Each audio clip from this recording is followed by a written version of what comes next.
it's almost 10 years ago since I started this show, London Real. And, I started it with, having conversations with my Brazilian jiu-jitsu buddies. And I know you train, I know you're a brown belt, I'm a purple belt. And, we were just having conversations and, it changed. We started talking about mindset and nutrition and physicality. And then, Roger, back in 2013, people were talking about this thing called Bitcoin. And I didn't know who to talk to about it. I put a tweet out and everyone said, talk to Max Kaiser, right, in London. And I thought, who is this crazy dude? And we were battling back and forth on Twitter. He came over to the studio. I didn't know if I'd have to choke him out or not. But he came on and for 90 minutes, he just gave this crazy rant, went off on Bernanke, but also talked about this incredible, interesting cryptocurrency. And, that was kind of the beginning, Roger, of my journey here with cryptocurrency on London Real. Now, a couple years later, I had Andreas Antonopoulos on, and he came on in 2015, 17, and 19. And Andreas, he's an amazing guy. He was visualizing the future, the internet of money. But at the time, we were still kind of playing around with Bitcoin, and I still couldn't see it happening. And so we just kept doing what we were doing. Last year, as you know, we had a head-to-head fight for freedom of speech. We did the second largest YouTube live stream in the world, and it got deleted and banned, and we went on that whole journey. And then this year, I ran for mayor of London, and we had to go head-to-head just to have free and fair elections. They tried to ban me from campaigning. The police stopped me in the streets. It was crazy. And then when we didn't win mayor, I started looking back into DeFi and crypto. And Roger, I was blown away by the amount of innovation that had happened even in the past 16 to 18 months. And, I actually traded on Wall Street in the 90s. I was involved in some really complicated fixed income derivative trades. They recruited me from MIT just to do this stuff. And I thought, I haven't seen innovation like this in 30 years. And yet it's happening from 3 dudes in Israel or 5, girls in Sweden, right? Or anonymous people out there that are setting up these DEXs. And I was just like, wow, I want to be a part of this. So we've kind of gone all in on DeFi. We created an academy. I got hundreds of students from around the world that are really embracing this idea of financial freedom. I've had some great guests on, and I couldn't be more excited. But I really wanted to have you on because you're one of the OGs in the space, stands for original gangster if people don't know. I mean, you've seen 10 years of this. So you bring opinions to this space that a lot of people don't. A lot of people are new. And I'm wondering, if you gave an honest assessment of Bitcoin since when you first saw it in 2011 till now in 2021, is it what you expected it to be?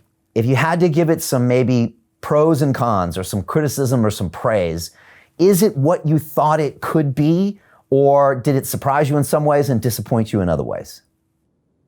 So one of my favorite thinkers is a man named Ray Kurzweil, who wrote an amazing book, The Age of Spiritual Machines, and a number of other great things. And he says that humans always tend to overestimate the amount of progress we make in the short term, but we underestimate the amount of progress that we'll make in the long term.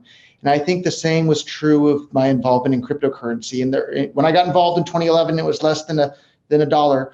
We all felt that in just a few months, this is going to take over and be money for the world. And sure enough, it didn't happen within a few months, but here we are a decade later, and it's really made amazing, amazing, amazing progress. But back then there was only Bitcoin. Today there's Bitcoin, of course, there's Ethereum, there's Monero, there's BitcoinCash, there's 1,000,001 different projects out there and all these different DEXs and this and that. And it's just an amazing blossoming of innovation happening all over the world. And the part that makes the innovation so exciting is that it's permissionless. It cannot be stopped. And so to answer your question directly about Bitcoin specifically, the thing that everybody's calling Bitcoin today, to be honest and frank with you, it's an embarrassment. I'm ashamed of what Bitcoin became at this point. It was effectively censored. And someone like yourself who's dealt with censorship directly, you know what a giant problem that is. The fees intentionally were made so high on Bitcoin that everybody has to use a custodial account like a Coinbase or a PayPal or something like that. And we just saw in the news a couple of days ago, PayPal was talking about how they're going to censor everybody that doesn't hold politically correct views from being able to send payments with PayPal. Well, if your cryptocurrency is so expensive to use directly that you have to use a custodian to hold it for you, you're subject to their censorship again. And that's the entire thing we're trying to route around with all this cryptocurrency stuff, is to put people in charge of their own money so they have permissionless peer-to-peer electronic cash for the world. And yeah, a lot of people be mad that I'm calling BTC an embarrassment today, but that's because they're holding, billions of dollars worth of market cap is in Bitcoin, and those people are talking their book, so to speak. But at the end of the day, try and make a Bitcoin transaction, and then try and make a transaction with just about any other coin. Any other coin works better. And in fact, to all of our viewers here, in the next 24 hours, if you just email me, roger@rogerver.com, I'll send you $5 in Bitcoin Cash for free, no strings attached, just mention London Real. And it's not because $5 is a lot of money. It's because $5 isn't possible to send directly from person to person on Bitcoin most of the time anymore, because it's effectively been censored. And that's why I'm going to send you Bitcoin Cash, or some other currency I'd be fine with doing as well. But it's just really, really amazing how the entire world doesn't realize that Bitcoin has effectively been neutered from being peer-to-peer cash for the world. It's now just this speculative asset. And I was listening to your interview with Michael Saylor right before we jumped on here. He got involved in Bitcoin last year in 2020, and I saw him saying recently that, people tried to change Bitcoin, and that's a bad thing. Bitcoin that everyone's calling today, that is the changed version. That's the one that had its legs taken right out from under it and can't work as peer-to-peer cash anymore. And it's just this speculative asset where everyone's speculating on future speculators, whereas the real action is happening in the DeFi space, of course, and on the peer-to-peer cash space. Like, we're seeing this. If you go on the darknet market, and I'm not advising you to buy anything, but go on there and poke around and take a look.